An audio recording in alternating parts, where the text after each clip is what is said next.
Florida feels like paradise, sun beaches and wildlife, but, you know, there's a darker, faster-moving story unfolding right under our feet and beneath the waves.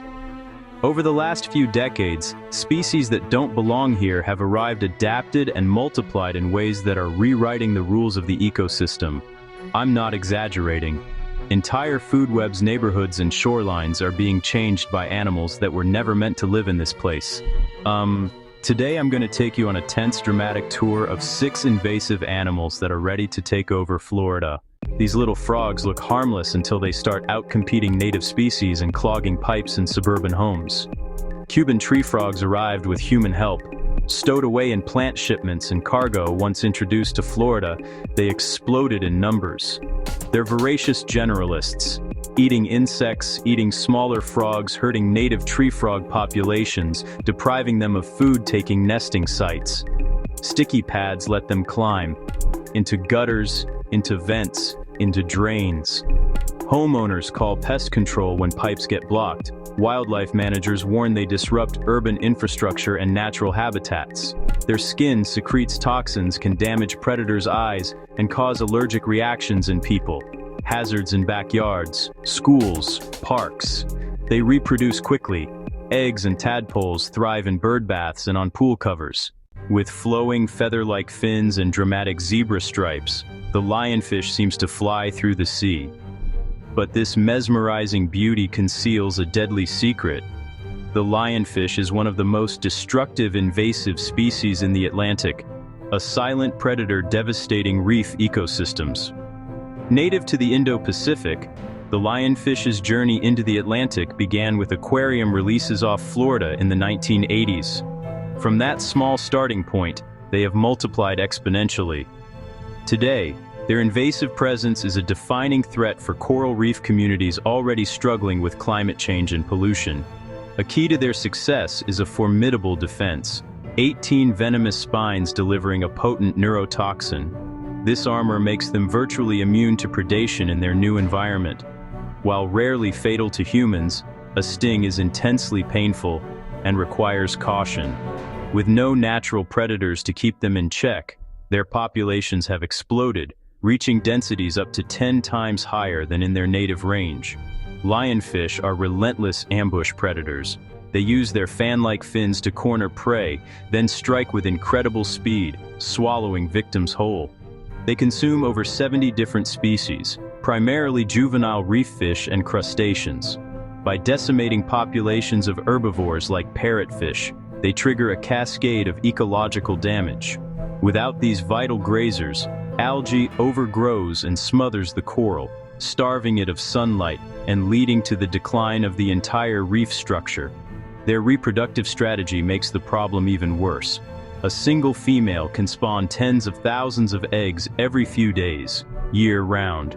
These buoyant eggs are swept away by ocean currents, spreading larvae across vast distances. In response, conservationists and divers have declared war, organizing targeted removals and lionfish derbies. But the sheer scale of the ocean and the lionfish's ability to live in deep waters make complete eradication nearly impossible. An innovative solution has emerged from the kitchen. Chefs have created a market for lionfish, promoting it as a delicious, sustainable seafood choice. This eat 'em to beat 'em approach helps control local populations and raises awareness. However, it remains a patchwork solution to a widespread crisis. The lionfish saga is a stark cautionary tale, a perfect storm of beauty and destruction, a culinary opportunity born from a conservation nightmare. Green iguanas appear calm, sunning on a wall, but their digging hides a destructive reality. They burrow extensively. They can cause seawalls to collapse, sidewalks to collapse, canals to collapse. Introduced through the pet trade, and escapes. Iguanas found Florida's warm climate ideal until cold snaps limit their northern spread. In South Florida, their populations are large enough to create visible erosion and structural hazards. They thrive on ornamental plants, landscaping, garden vegetables, creating a constant nuisance. Their feeding strips young plants and denudes ornamental foliage. forcing property owners to invest in defenses or replace landscaping repeatedly.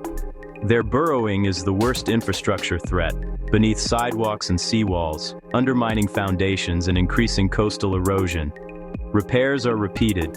Spoil clogs canals and can worsen storm flooding. Iguanas lay multiple clutches and live long.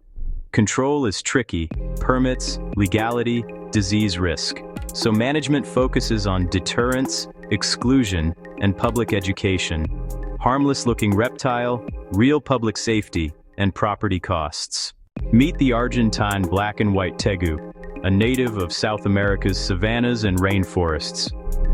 Growing up to 4 feet long, this powerful lizard is a formidable presence. But it's not just its size that sets it apart. It's what's inside its head.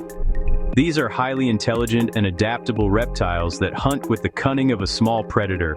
Their problem-solving abilities are well documented, allowing them to navigate complex environments and remember food sources. Unfortunately, this same intelligence that makes them popular in the exotic pet trade is what makes them a uniquely challenging invasive species. Through irresponsible releases and escapes, these once captive animals have established thriving breeding populations across Florida. The state's subtropical climate, with its warm temperatures and abundant rainfall, provides a perfect substitute for their native habitat, allowing them to flourish unchecked. Here, they exploit a seasonally abundant and vulnerable food source: the eggs of native wildlife. With powerful limbs and sharp claws, they excavate the nests of ground-nesting birds, American alligators, and critically, threatened species like the gopher tortoise. Tegus are true opportunistic omnivores. Their diet shifts with the seasons, from fruits and insects in the summer to carrion and small animals. But it is their insatiable appetite for eggs that causes the most ecological damage. Their keen, snake-like sense of smell and remarkable spatial memory allow them to locate nests that native predators might overlook. They can systematically patrol an area, remembering where they've found food before and returning to raid nest after nest. This relentless predation poses a direct threat to species like gopher tortoises and ground-nesting shorebirds, which rely on high hatch rates for survival. In areas with dense tegu populations, nest success rates can plummet to near zero. For ecosystems already stressed by habitat loss and climate change, this added pressure can be the tipping point, pushing vulnerable populations toward local extinction. Large, bold, and with few natural enemies in Florida, they also outcompete native predators like raccoons and foxes, fundamentally altering the delicate balance of the food web. And they are rapidly expanding their territory, moving from wildlands into suburbs and agricultural areas. Their high reproductive rate and adaptability mean their numbers and range are constantly growing. State and federal agencies are fighting back, deploying extensive trapping programs and using radio tracking to understand their movements. But containing a species this intelligent and prolific is a monumental, resource-intensive battle. Each captured tegu is a small victory in a long war, underscoring the critical importance of preventing introductions in the first place. The Nile monitor is an alarmingly large lizard that can reach several feet long and can attack small pets and livestock. Native to Africa, Nile monitors have appeared in South Florida, likely released from the pet trade. Their size and opportunistic diet make them formidable invaders in wetland and urban edge habitats. These monitors are generalist predators: fish, frogs, birds, eggs, crustaceans, small mammals. Their hunting style includes both aquatic and terrestrial foraging, canals, marshes, backyards. People find them in canals and yards, and the worry is real. They're powerful, fast, and hard to deter. Sightings concentrate in South Florida near water, but monitors move and disperse, creating hard-to-manage risk zones. Control measures include targeted trapping and removal, public education about not feeding wildlife, and tighter regulations on large exotic reptiles. Preventing releases is crucial.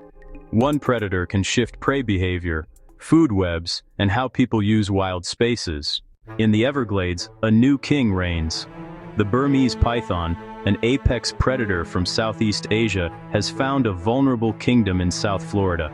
its arrival has triggered an ecological catastrophe, fundamentally reshaping the vast river of grass. The python's journey began in captivity. Popular in the exotic pet trade, these snakes grow from 20 inches to over 15 feet. Overwhelmed owners released them, and Hurricane Andrew in 1992 destroyed breeding facilities, unleashing countless more into the wild. Once free, they found a perfect habitat. Their method is ambush predation, lying motionless, perfectly camouflaged, waiting for prey. Their diet is voracious, consuming a staggering range of mammals and birds, from raccoons to full-grown deer. The consequences are stark.